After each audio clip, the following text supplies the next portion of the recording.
آپ ہی مجھے ہاسٹل جانے دیں۔ عیشا نے علیشا کے دونوں ہاتھ اپنے ہاتھ میں اس طرح جکڑ لیے جیسے وہ کسی طوفان میں تنکے کا سہارا ڈھونڈ رہی ہو۔ اس کی آواز میں التجا بھی تھی اور ایک بے بسی بھی جو روح کو چھو جائے۔ دنیا کی لڑکیاں ہاسٹل میں رہتی ہیں، کچھ نہیں ہوتا۔ میں اب خود مختار ہونا چاہتی ہوں، مجھے وہاں رہنے دیں۔ میں اب آپ کے گھر میں نہیں رہنا چاہتی۔ علیشا نے چونک کر کپڑے طے کرنے والے ہاتھ روک لیے اور حیرت سے اپنی چھوٹی بہن کے چہرے کو دیکھا جہاں اصرار اور خوف کی ایک عجیب سی آمیزش تھی۔ عیشا، یہ تم کیسی باتیں کر رہی ہو؟ خود مختاری کا یہ مطلب تو نہیں کہ تم سگی بہن کا گھر چھوڑ کر باہر رہو۔ 2 سال سے تم یہاں رہ رہی ہو، اب اچانک یہ ہاسٹل کی ضد کیوں؟ عیشا نے فوراً اپنی نظر جھکا لی تاکہ اس کی آنکھوں میں چھپا سچ علیشا کے سامنے عیاں نہ ہو جائے۔ وہ اپنی سگی آپی کو کیسے بتاتی کہ جب ممی اور پاپا کے کار حادثے میں گزر جانے کے بعد شادی کے 1 سال بعد علیشا اسے اس گھر میں لائی تھی تو اس نے اسے پناہ گاہ سمجھا تھا، مگر اب یہ گھر اس کے لیے جہنم بن چکا تھا۔ وہ علیشا کو کیسے بتاتی کہ جب وہ اپنے 2 چھوٹے بچوں زایان اور مائرہ کو سنبھالنے میں مصروف ہوتی ہے تب اس کے شوہر کامران کی نظریں عیشا کے وجود کا طواف کر رہی ہوتی ہیں۔ کامران کی وہ غلیظ اور حریصانہ نظریں جن سے عیشا ہر وقت کتراتی تھی، وہ اس گھر کی ہوا کو زہر بنا چکی تھیں۔ اور صرف کامران ہی نہیں، اس کا بھائی سلمان بھی جو اکثر یہاں آتا تھا، وہ تو موقع ملتے ہی بدتمیزی اور غلط حرکات کرنے کی کوشش کرتا تھا۔ تمہیں کامران صاحب کی مزاج کا پتہ ہے نا عیشا؟ علیشا نے اس کے ماتھے پر بکھرے بال پیچھے کرتے ہوئے پیار سے سمجھایا۔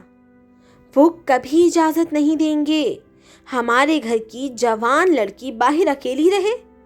وہ تو تمہاری پڑھائی اور حفاظت کے لیے اتنے فکر مند رہتے ہیں۔ عیشا کے دل پر جیسے کسی نے آری چلا دی۔ فکر مندی، یہ اپنے شکار کو سامنے رکھنے کی چاہ، اس نے دل میں سوچا، مگر زبان خاموش رہی۔ وہ علیشا کا بسا بسایا گھرانہ اجاڑنا نہیں چاہتی تھی، لیکن اپنی عزت اور سانسوں کا سودا کرنا بھی اب اس کے بس میں نہیں تھا۔ آپی، میں آپ سے کہہ رہی ہوں نا، عیشا نے اپنے لہجے کو مضبوط کرتے ہوئے دوبارہ کہا، میں بڑی ہو گئی ہوں، مجھے اب اپنے پیروں پر کھڑا ہونا ہے۔ آپ بس کامران بھائی کو منا لیں اور مجھے جانے دیں۔ میرا یہاں سے جانا ہی ہم سب کے لیے بہتر ہے۔ علینا خاموشی سے عیشا کے چہرے کو دیکھتی رہ گئی، جہاں اب ایک ایسا اٹل فیصلہ تھا جسے بدلنا آسان نہیں تھا۔ وقت اپنی رفتار سے چلتا رہا، مگر عیشا کے لیے ہاسٹل جانے کی راہ اتنی آسان ثابت نہ ہوئی۔ کچھ ہی دنوں بعد گھر میں ایک نئی خبر نے دستک دی۔ علیشا آپی دوبارہ امید سے ہو گئیں، مگر اس بار ان کی حمل کی شروعات ہی سے طبیعت انتہائی ناساز رہنے لگی۔ آئے دن ان کا وجود بوجھل رہتا، کمزوری اس حد تک بڑھ گئی کہ ان سے بستر سے اٹھنا بھی محال ہو گیا۔ ڈاکٹر نے انہیں مکمل آرام کا مشورہ دیا، جس کے بعد گھر کے تمام کام کاج کا بوجھ اب علیشا کے بجائے پوری طرح عیشا کے کندھوں پر آ گیا۔ زایان اور مائرہ کی دیکھ بھال، کچن کو سنبھالنا اور پورے گھر کی صفائی، عیشا صبح سے رات تک مشین کی طرح لگی رہتی۔ ان سب کے باوجود وہ FSC کی طالبہ تھی، اس لیے اپنی پڑھائی کا حرج نہیں ہونے دیتی تھی۔ وہ محلے کے چند چھوٹے بچوں کو گھر پر ٹیوشن پڑھاتی تھی، جس سے ملنے والے چند پیسوں سے وہ اپنے کالج کی فیس اور کتابوں کے اخراجات اٹھاتی تھی۔ اس نے کبھی کامران کے آگے ہاتھ نہیں پھیلایا تھا اور نہ ہی ان لوگوں سے اپنے خرچے کے لیے 1 روپیہ لینا گوارا کیا تھا، کیونکہ وہ ہر حال میں اپنے پیروں پر کھڑی ہونا چاہتی تھی۔ مگر علیشا کی اس بیماری اور گھر میں تنہائی کا سب سے غلط فائدہ کامران نے اٹھانا شروع کیا۔ جیسے جیسے دن گزر رہے تھے، عیشا کو اکیلا پا کر کامران کی حوث دن بدن بڑھتی جا رہی تھی۔ جب علیشا اپنے کمرے میں نڈھال لیٹی ہوتی، کامران کچن یا صحن میں عیشا کو اکیلا دیکھ کر اس کے قریب آنے کی کوشش کرتا، کبھی پانی مانگنے کے بہانے تو کبھی گھر کی کسی ضرورت کا پوچھنے کے بہانے۔ وہ اس سے بدتمیزی اور اوچھی حرکات کرنے سے باز نہ آتا۔ عیشا اس کے سائے سے بھی دور بھاگتی، لیکن ایک ہی چھت کے نیچے اس درندے سے بچنا اب ناممکن ہوتا جا رہا تھا۔ ایک شام جب علیشا دوائی کھا کر گہری نیند سو رہی تھی اور بچے بھی دوسرے کمرے میں تھے، عیشا کچن میں رات کے برتن دھو رہی تھی۔ اچانک سے اسے اپنے پیچھے کسی کی موجودگی کا احساس ہوا۔ اس نے مڑ کر دیکھا تو کامران دروازے میں کھڑا مسکرا رہا تھا۔ اس کی آنکھوں کی غلاظت صاف نظر آ رہی تھی۔ عیشا، اتنا کام کرتی ہو، تھک جاتی ہوگی، میں نے کہا تھا نا مجھ سے کہہ دیا کرو، میں تمہاری ہر ضرورت پوری کر سکتا ہوں، کامران نے دھیمی اور مکارانہ آواز میں کہتے ہوئے اس کی طرف قدم بڑھایا۔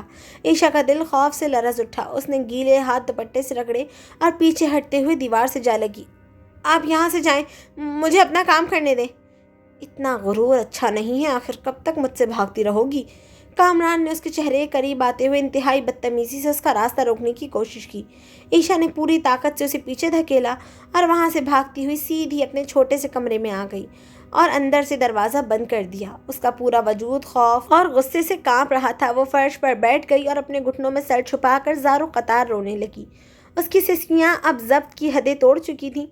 یا اللہ، کیا میری زندگی میں آپ نے یہی سب لکھا تھا؟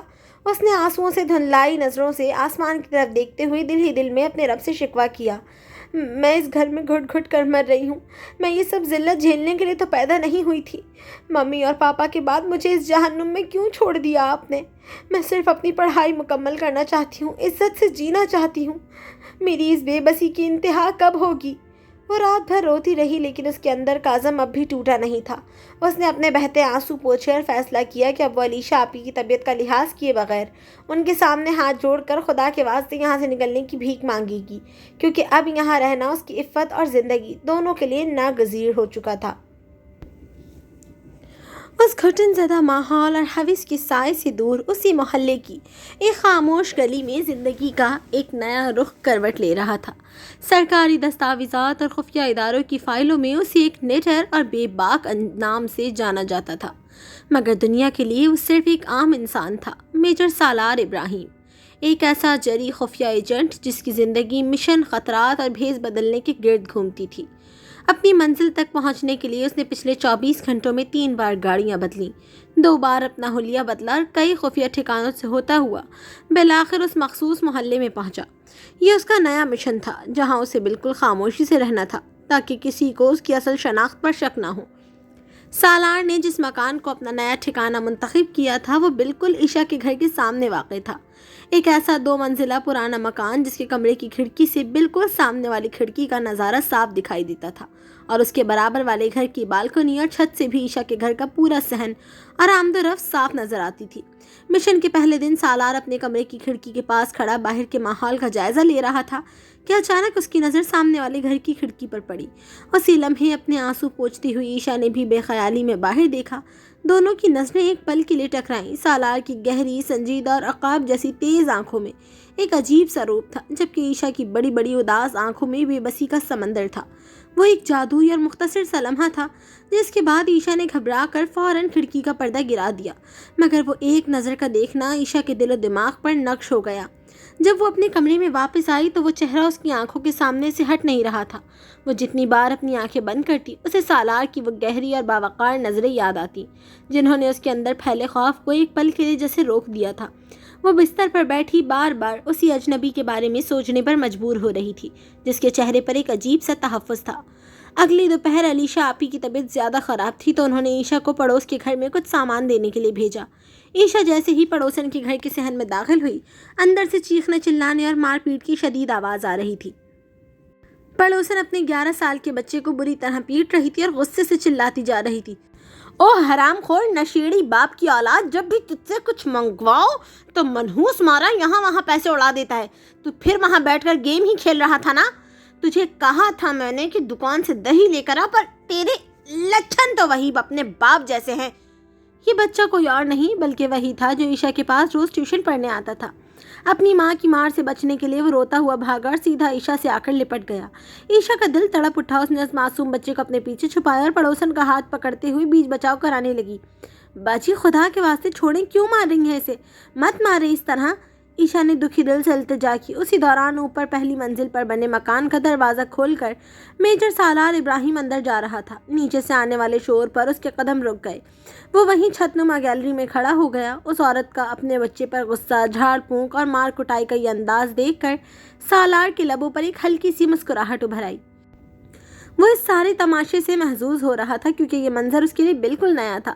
تبھی عائشہ نے جھجک کر سر اٹھایا اور اوپر کی طرف دیکھا۔ سالار کی مسکراتی ہوئی نظریں سیدھی اس پر پڑیں۔ دونوں کی آنکھیں ایک بار پھر ملی